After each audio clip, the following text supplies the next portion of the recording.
नमस्कार, मैं आपके साथ विभा उपाध्याय। भारत में डिजिटल लेन देन के प्रति लोगों का रुझान हाल के दिनों में आपने देखा होगा काफी तेजी से बढ़ा है। खास तौर पर यूपीआई और रुपे जैसे डेबिट कार्ड के इस्तेमाल में जबरदस्त इजाफा देखने को मिल रहा है। सरकार की तरफ से डिजिटल इंडिया को बढ़ावा देने के लिए ये कदम उठाए गए, जो लोगों के बीच बढ़ती डिजिटल जागरूकता की एक सबसे बड़ी वजह नजर आई। आज देश में बड़ी संख्या में लोग कैशलेस लेन देन को प्राथमिकता दे रहे हैं, यानी कि उसका इस्तेमाल करने वाले लोगों की संख्या बढ़ी है। अभी तक इनके जरिए किए जाने वाले लेन देन पर किसी तरह की कोई फीस नहीं लगती थी, या उसे अगर आप टेक्निकल टर्म के तौर पर देखें तो उसे एमडीआर कहा जाता है, ये नहीं लग रहा था। एमडीआर यानी कि मर्चेंट डिस्काउंट रेट, ये वो चार्ज है जो दुकानदार अपने बैंक को डिजिटल पेमेंट के प्रोसेस करने पर देते हैं।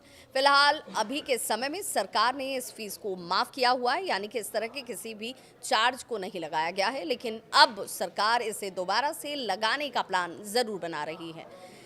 अगर कुछ मीडिया रिपोर्ट्स के हवाले से बात करें तो बैंकिंग इंडस्ट्री की तरफ से सरकार को एक प्रस्ताव भेजा गया है, और इस प्रस्ताव में ये कहा गया है कि जिन दुकानों और दुकानदारों का सालाना जो टर्नओवर है वो अगर 40 लाख से ज़्यादा का है, तो वैसी परिस्थितियों में उन पर ये चार्ज सबसे पहले रिफ्लेक्ट होंगे, यानी कि एमडीआर उन पर लागू किया जाएगा।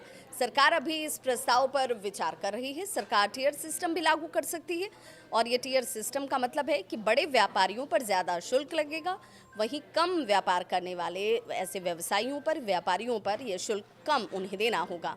बैंकों और पेमेंट कंपनियों का ये कहना है कि अब बड़े व्यापारी जैसे वीज़ा, मास्टरकार्ड और क्रेडिट कार्ड पर पहले से एमडीआर दे रहे हैं, तो फिर यूपीआई या फिर रुपे पर वो ऐसे चार्ज क्यों नहीं दे सकते हैं।